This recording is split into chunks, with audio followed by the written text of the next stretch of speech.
Hi guys, Kyle. Sarah. Here with our live stream workshop on Wednesday, the 27th of May. This is our first live in our brand new space that isn't finished yet, but it's got floor, it's got lights, we got a camera, so we're going.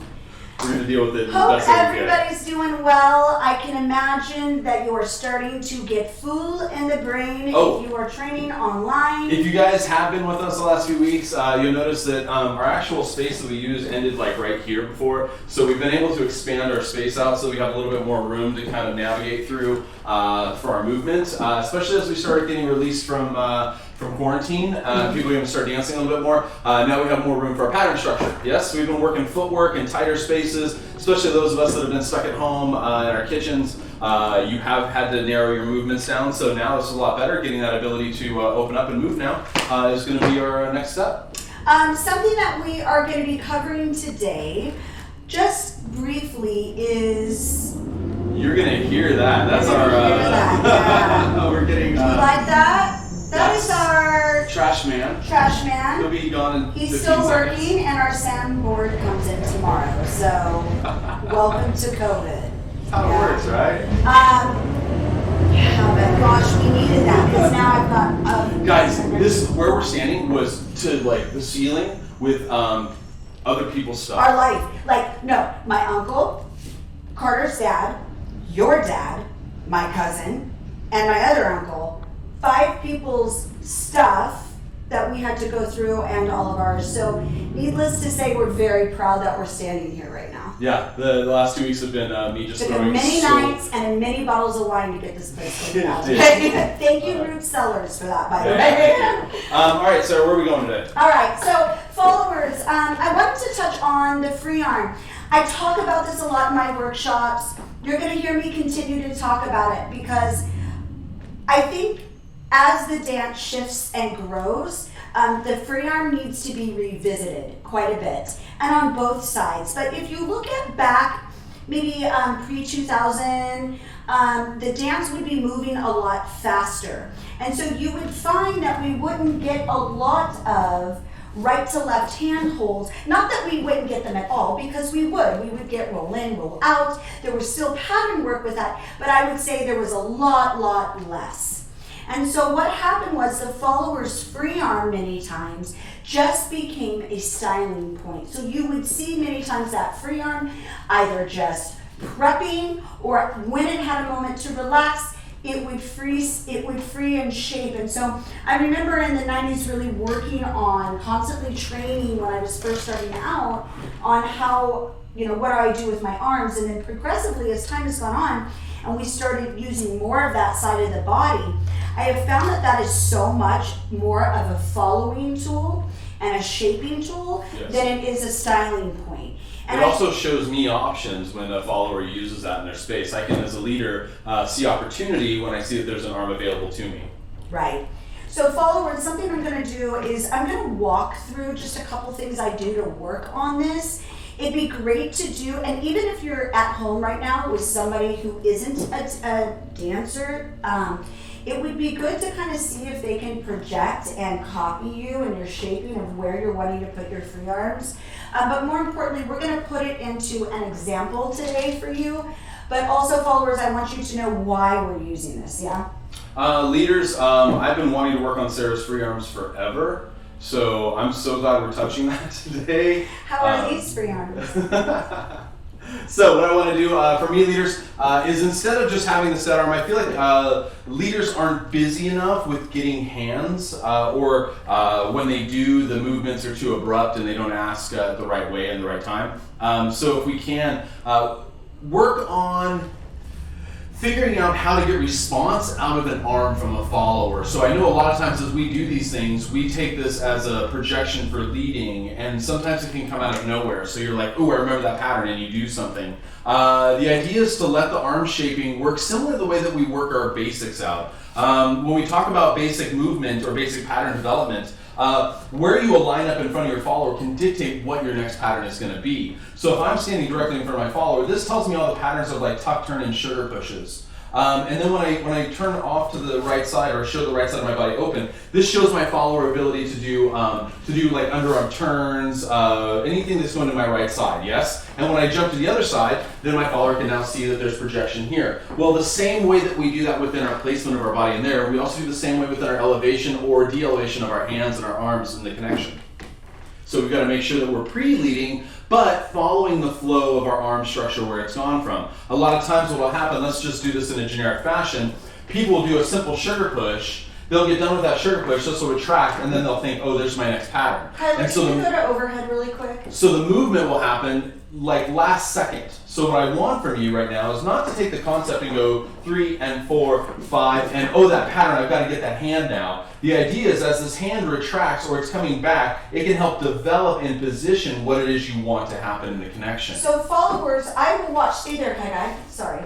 I will watch the development of my leader's free arm so that I can start to take the shape of the pattern that could be coming next. And so this started to really help me as West Coast Swing. There's not one thing I love about this dance. Not one thing. There's everything. Okay.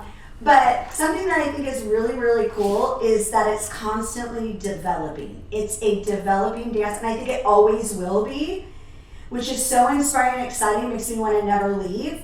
And so I will watch where my leader's developing, because so many times they're making stylistic choices, not just technical choices. And so you'll find that, especially when I see a leader go from a default retraction of the free arm, and I start to see them use their body to set the free arm. So the difference of you doing this with your arm, but initiating the setup in your body. And if you watch Kyle, as he started to ask up above, he first took it up above by raising, not up and down this way, but by raising space to be able to have motion to lift his arm, yeah? Yeah, a lot of times you'll see that movement that just stems from the limb doesn't have much life to it, but if you can let the movement start from your core, I think it tells and telegraphs the action, whether it's going to go up in my body, to the side, behind me, no matter what, there's a development in the core that your follower can kind of jump on board with and see the shape before the shape happens. It's almost the pre-lead. The same way followers can see that it's going to be an underarm turn before you do an underarm turn. You don't just go,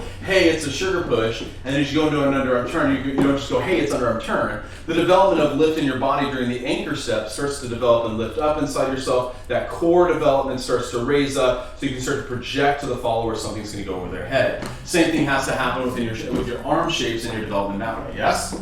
So if we can, let's just set this up for an underarm turn first, so you can kind of get the development within the rib cage, projecting to an underarm turn for a follower. So sugar push first, 1 and a 2.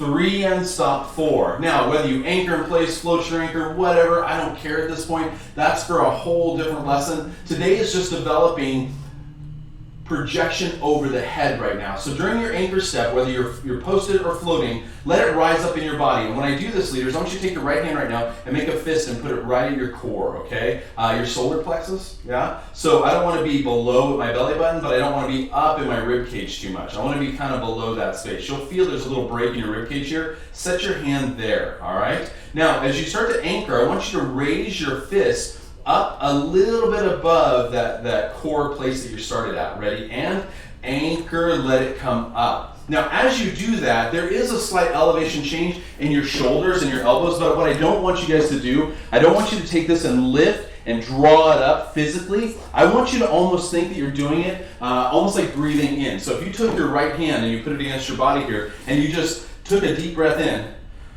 you'll feel that it almost draws up against your body. So if you can, let that be just a small amount of energy that draws up. Shrug. It doesn't end up being in the shoulders where you shrug them up and say, hey, we're going to do something over the head. That's not what it needs to be. It just needs to be an elevation in ribs, because this hand has to start bringing this up with my core. So would you say it's very similar to like if I was like breathing down, this exercise with the arm, and as I start to breathe up, how I'll still engage my lats and my shoulders, but I allow that lift through my rib cage that relieves it, right? I never do that, but I'm sure it feels just like that. So it's a breathing exercise that many of us use. So yeah, so in the mornings I don't get up and Don't worry, guys. This wall right here is going to be a whole new situation. Why are you so worried about that? It looks good, Because actually. I disappear. Wait, no, it doesn't.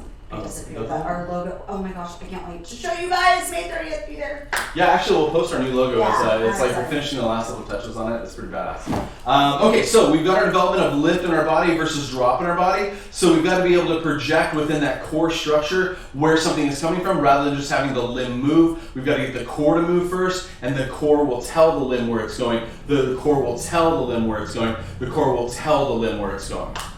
Thank you. I thought I got an audience I'm here. glad he's finally learning. All right. So, leaders, our job, once again, is use development within the core to project an arm that you want. Yes? So, Hi, Joelle. We miss you. Vann and Swing. Oh, Frenchville, we love you guys. And, we can't wait to come back to France. Oh my God, I miss that place. All right, so let's do this again. So let's do a sugar push, and let's do that development up in our core structure a little bit to tell our follow it's going to be an underarm turn. Go. Sugar. 2, 3, 4, 5. Develop. Up. 1, 2, 3, 4. Stop right there. You don't want to be stuck up here. So you got to allow that to drop back down when you're ready to go back into your next pattern structure, unless it's going to go back over the head.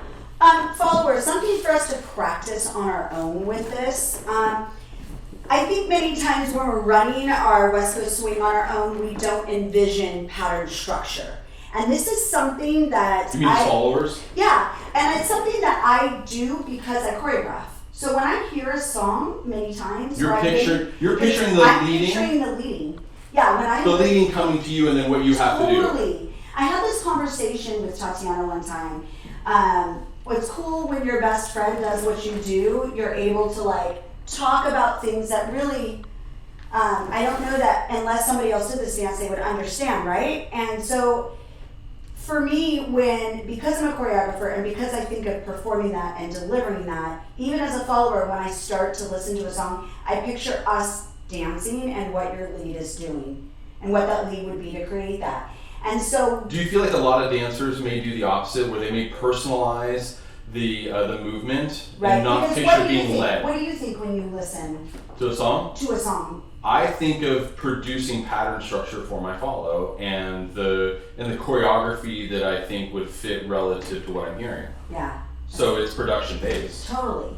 And I think as followers, when we're just practicing West Coast swing in its basic form, we don't necessarily project basic pattern work in our body. Even though I may say sugar push, they'll practice this way, and if I say underarm turn, they'll practice this way. But if I was doing a sugar push and underarm turn with you, the cadence and where, and I would pull lower in my body, and as it starts to go into the underarm turn, I would project up into my rib cage, and if then it was going to go into an inside roll, I would keep it up into my rib cage, and then if it was going to drop lower, I would then go into a whip, and I process that pattern work and moving through that pattern work through my upper body just as much as my lower. So would you say that even when you're working on your dancing, you do that inside of the idea of production? Totally. I think it's fun, right? It's fun to like what is the dance we're doing? Put the piece of the puzzle together. Yeah. And I think one of the things that I use a lot of times, or we use a lot of times in our teaching, is the correlation to line dancing. When you're given a structure of movement, you can learn that structure of movement and the flow and the process and the wall in which you're facing and the order of dance stuff, but then at one point it has to become musical. So you have to turn off the supposed to moments and you have to allow the structure to still have its integrity, but learn where the moldable pieces are. So if I was going to take something as simple as, like, let's say an electric slide, which when I learned it was a grapevine first, right? You didn't learn the like get up, clap. No. I learned the giddy up. So it was a grapevine first, right? I learned the giddy up. So once we got the grapevine down, I was like, well, it's just 1, 2, 3, and then tap, right? So in the concept of 1, 2, 3 tap, I was like, okay, well, what can I do in this time? And that's where Sarah said she got the 1, 2, 3 tap or clap. The next one was like the turn down line concept. It was like we turn down line clap. So no matter what, we had all these options to at least fulfill the integrity or the structure of the basic, the grapevine, within the same amount of time that we were given. So as soon as we were able to see what those two elements were, we could alter them just a little bit to make our musicality stand out a little bit more. This is why solo work works. Is because and line dancing is so such a good great. way. I love all these new programs that people are doing. How there are a lot of professionals, including Kyle and I, like we started in line. Working on our own dancing individually and being able to freestyle is super important. We have a question. Jerry. Oh, our number one guy. Hi. All right, so drop happens during the anchor. Okay, so I think, and this is really good. I'm glad we kind of like got this question because I do feel like it was such a vague option in here, guys. This is one of our toolbox concepts that we have in our online content. The idea is that the projection of your next pattern or what's happening in here should dictate what's going next. So watch. Let's dance without that going on first, I right? can't. Come on, baby. It's impossible. It's So just straight leading. straight, but still dancing. But then giving them waiting to project that till the last minute of what's going to be. Give me something else. Yep. Right. I can follow it. There's nothing that's catching me off guard. But there's definitely no room to create. There's no room for input. There's no room for me as a follower to talk and dance with you in these. Maybe there's room in moments, but there could be so much more. Well, and because we don't, and this is probably going to cross a couple of concepts in one area, but first of all, my movement of my hands is not like block print writing. These aren't just things to do. To me, they're cursive writing. And even when I write in cursive, my letters may look really similar as I do something, but I never let my pen come off of the paper until I'm done with the word. So in a way, the feeling of the stroke moving into something is going to dictate how I have to finish the action so that it creates a certain look and flow of my movement. So if you can imagine when you're dancing here, if you're just thinking of the block print concepts, the opportunities that you're going to miss out on are immense. One of the things that I like to see is that if something is driving up, as Sarah moves away from me, as Sarah draws back, relative to the longest part of the connected limb is up here. So that's not just going to stay down here on Sarah's plane. As she gets further away, relative to the point of contact in my body, that's going to rise up.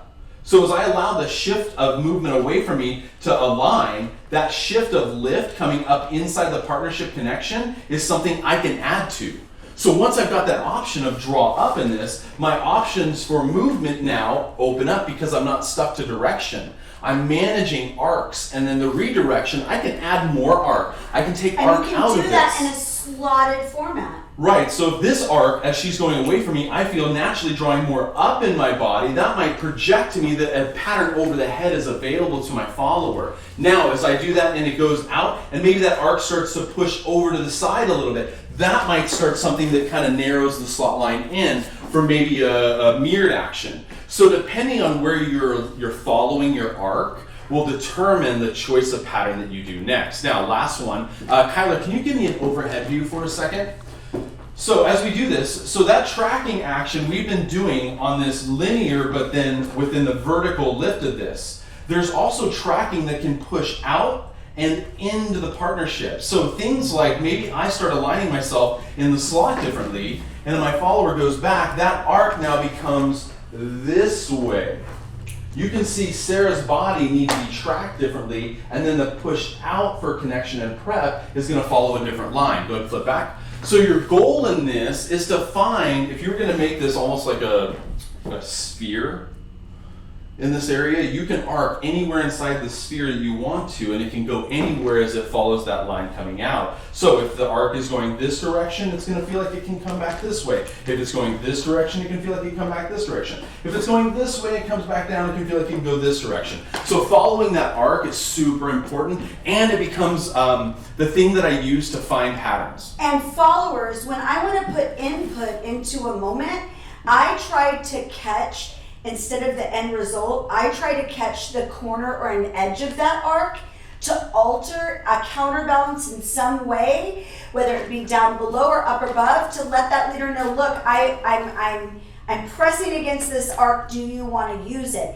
And a big way I do that is having the accessibility of my upper body and connecting in all directions, not just forward and back. Yeah, that linear response to connection has so much more when we take it out of the 2 dimensions of video. So something that we want to ask of you this week to focus on is followers. I want you to choreograph, and it doesn't have to be complicated patterns. It could simply be like if I was to choreograph something right now for myself to work on.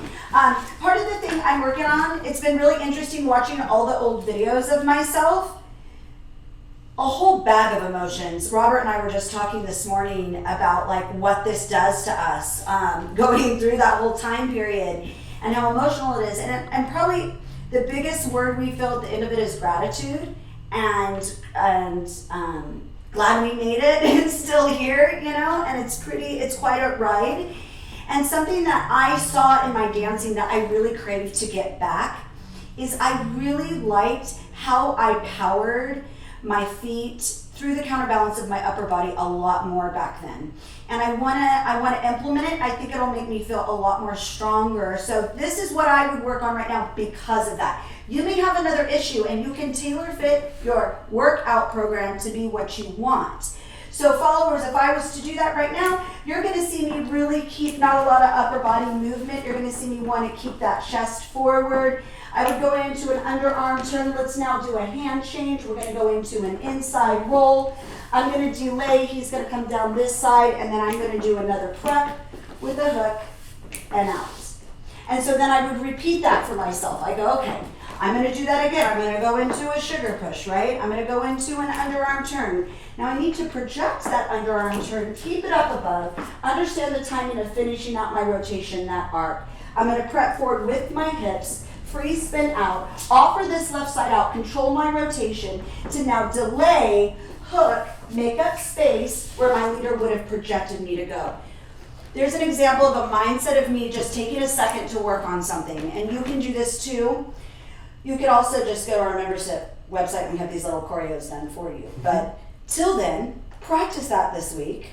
Followers, leaders, here's your focus. So leaders, we talked about now letting the arc kind of direct what's happening. We've talked about the core developing the action, like projecting and then stemming from that space now. So when I go to ask for something, my follower can see the movement flow from my core, hey, I need that hand over there. Rather than just elevating from the joint and asking, the follower is going to see the projection of my core sending it to my arm. So if you can imagine that there's a ball of energy, and that ball of energy has to navigate from your core up your sternum, and then out across your chest and down your arm to get to your follower. So as long as there's a place to start the visual of this, the follower can find the action. So this is just as simple as asking for a sugar push. So if I'm going to ask a hand in a sugar push, I'm not going to start the sugar push and go think 1, think 2. I'm going to develop back. Here's my 1 and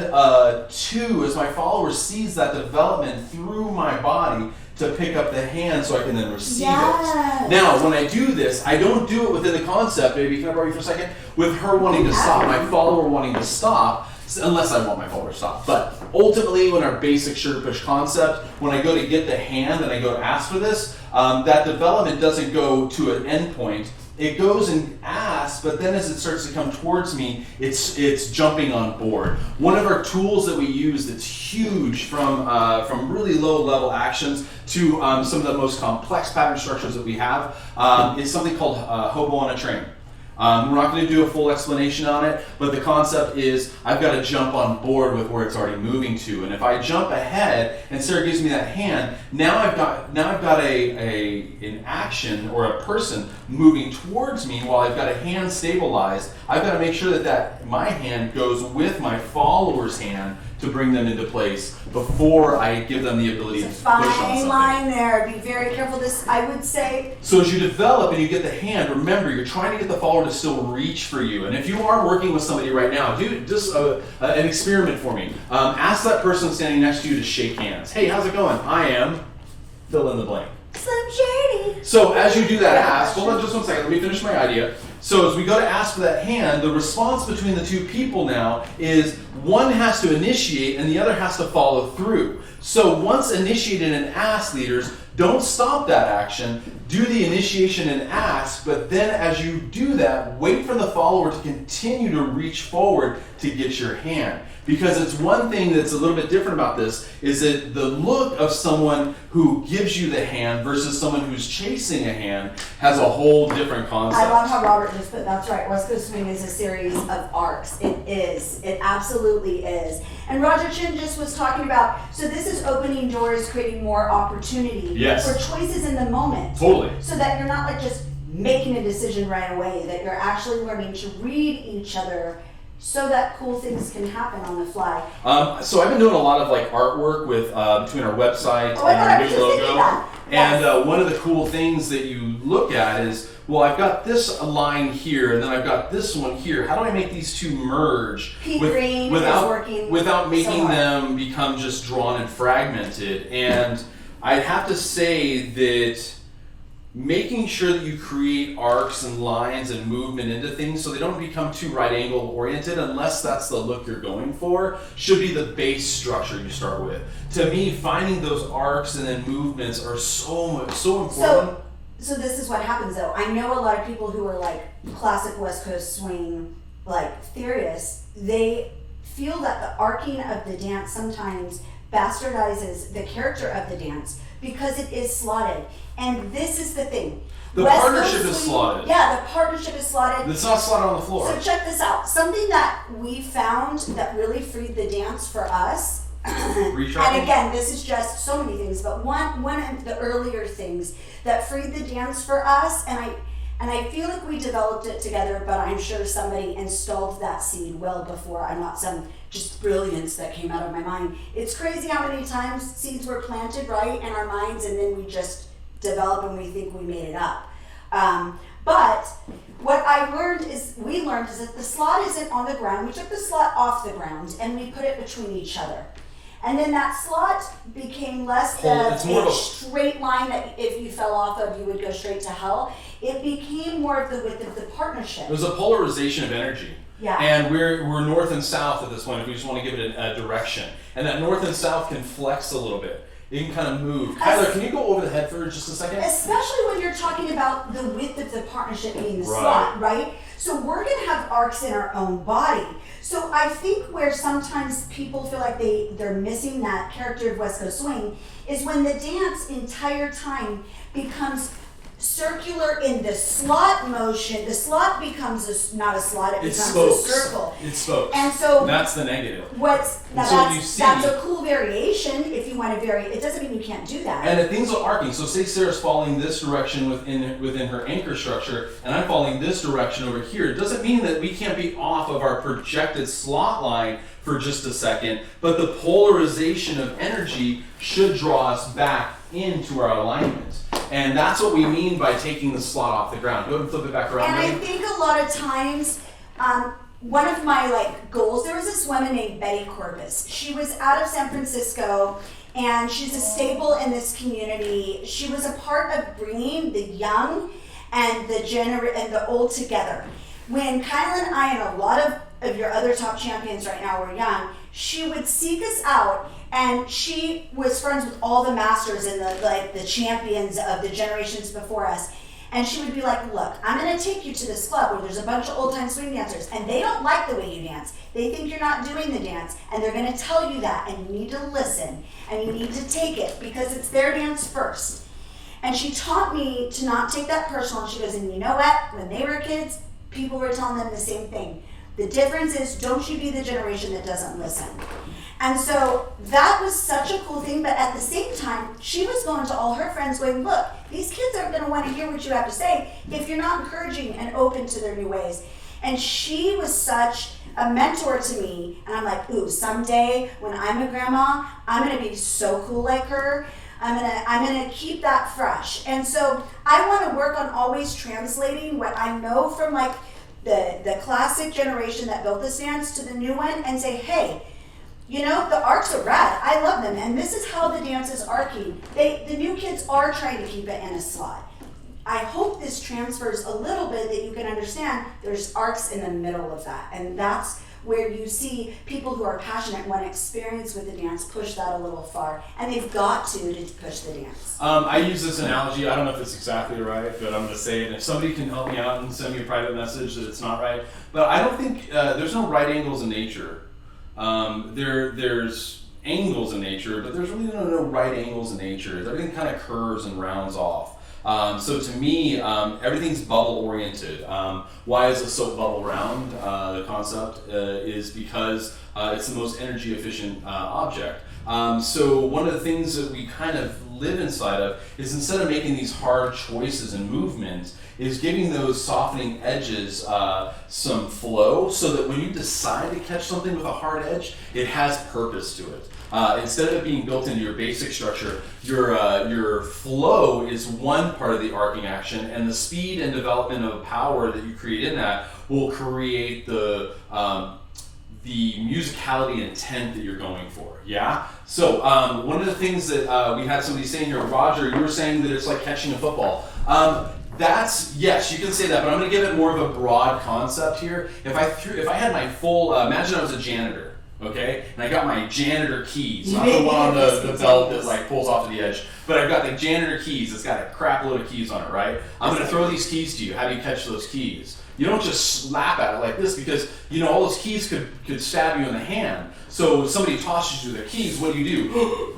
You freak out first of all, and you go, I don't want my hands to bleed, and then you go, I'll slow that action down, and it's so subconscious. Or you'll run out of the way of the keys, one of the two. But if you know how to catch something, it's the same way if I threw you an egg. How would you catch the egg? You don't want to crack the shell, so you have to slow that egg down over that speed that it was already at, and then dissipate that over a short period of time. Yeah? So, Roger, as you were saying, yeah, kind of like a football, but if you've never caught a football or you've never played football, that's a hard one to correlate to. So, giving it the keys or the egg concept really helps correlate Yeah, that. the only time I played football is just so I could go flirt with the boys, like when I was in school. So, and no, didn't really care about catching it, right? So, you like football players? Yeah. That's why I decided to steal you at 15 years old. I played football for a little bit. I remember I was Royce telling his dad, hey, Kyle's got to quit football because I want him to be a dancer. And I think the last straw for me and Sarah was when they put my helmet on, and they went back and they took scissors and just cut my mullet out from underneath the helmet. So that was my other straw. So back to what we're developing in here, trying to get the developmental pieces within projection. So let's say I want to show my follower that we're going to do an inside roll, right, guys? So 1, 2, 3, 4. I'm not just going to raise this hand, which I see very new dancers do. They're like, oh, that's that inside roll pattern. We have to use that concept now of developing it up inside the solar plex a little bit, and then projecting it out the arm so we can ask for the hand the way that we want. So we've got the right hand over here, or let's go with the sugar bush first. 1 and a 2, 3 and a 4, it starts to back away, and we start to develop this from the core up and inside, projecting inside turn for Sarah, 2, 3, 4, 5, and 6, allowing that transition to have arcs to it so you can see it happening. Yes? So many arcs today. You're an arc. I love you guys. I hope you've enjoyed this little tune-up Wednesday with Kyle and I. This is the 1 hour a week we feel normal, alive, so grateful. Hey guys, just to connect with you guys. I know they're getting ready to start quarantine releasing and stuff like this now, so just be careful when you're out with everybody. Be safe. Let's take care of our community. And something to remember. Stay on this website if you're on kylesarah.com. If you're not, go to kylesarah.com and sign up for our awesome membership program. Come take a tour May 30th. That's Saturday at 2 o'clock. You'll see the advertisement coming up. It's going to be live. You're going to be able to see what we've got going on. The site that you see now, guys, is the temporary site. And trust me, it works. It's amazing. We've just gone out and gotten some different artwork because I'm not an artist. And all the people around me are amazing engineers. So We're I had really to excited outsource. to show you what we have coming. So May 30th, that's going to be on Saturday, debuted. Yeah. Thank you so much. Don't forget to tune in tonight for Robert Royston. Remember, a lot of talented professionals right now really need your support, and we feel your support. Those of you showing up, Thank you so very, very much. We can't wait to be with you face to face again. So if you are liking these West Coast Wednesdays that we're going to be doing, we're going to be moving these to an evening time. They are going to be recorded. Because we were under the understanding that maybe it was going to be... during COVID we wanted to fill those days, but plus now not step on other toes. In the next couple months, everybody's phasing out. Also, this back wall, we're going to need some help. I can't tell you how many hours Kyle and I have sat here. Now, we have a lot of lighting coming, and we do have a plan. It is not done being painted yet. Just stay tuned. Show up on Saturday to see what it looks like. We will be doing these West Coast Wednesdays for the year. This is our new way of reaching out.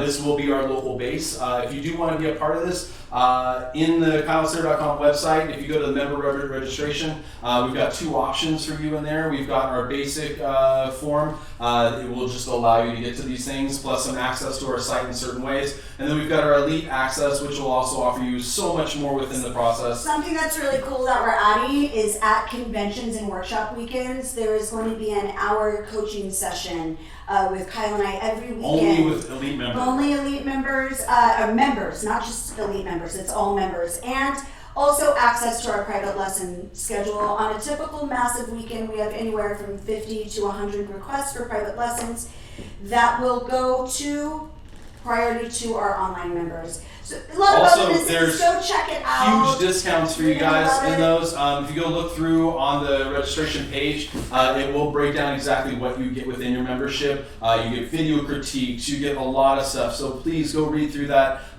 If you are a private lesson taker, you're talking the difference between $150 for a 45-minute lesson to dropping it by 20% to $120 for just by being a member with our site. Go check it out, guys. We love you long time. We'll Watch Royston's tribute tonight, everybody. We'll be there. See you next Wednesday. Bye.